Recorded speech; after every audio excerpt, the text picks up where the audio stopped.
معصیت یہ عصا یعصی سے ہے، اس کا مطلب لغزش بھی ہے، برائی بھی ہے، دشمنی بھی ہے، اور علماء امت نے اس کی اصطلاحی تعریف کے لیے ایک جامع لفظ استعمال کیا ہے، ترک المأمورات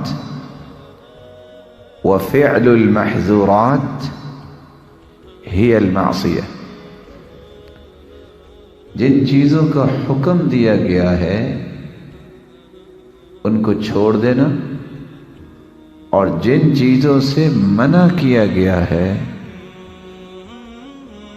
ان کو اختیار کر لینا، یہ اللہ ذو الجلال کی نافرمانی بھی ہے اور معصیت بھی ہے۔ یہاں رک کر قرآن مجید کی جو ایک فصاحت و بلاغت ہے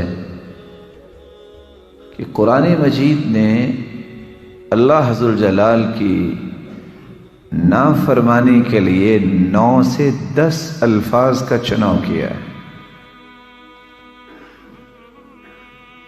علماء کے مختلف اقوال ہیں۔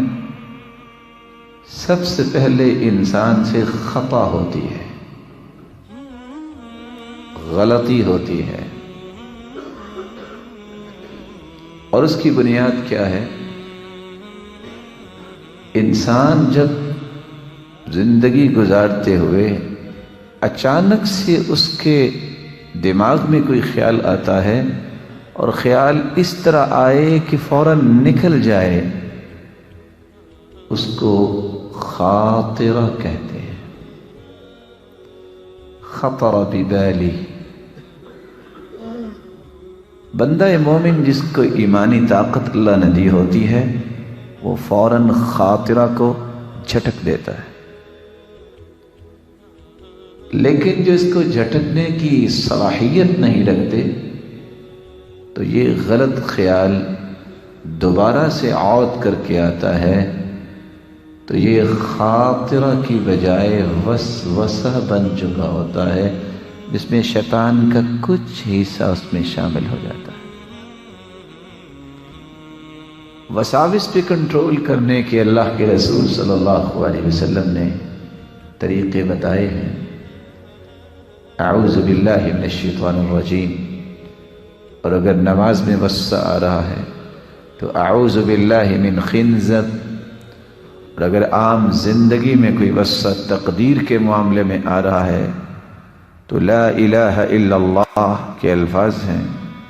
اعوذ بوجہ اللہ، مومن اس کا بھی راستہ بند کرتا ہے، لیکن اگر کوئی وسوسے کو بھی کنٹرول کرنا نہیں جانتا، یہ خاطرہ جب وسوسہ بنا تو وسوسے کے بعد یہ انسان کے ارادے میں تبدیل ہو جاتا ہے۔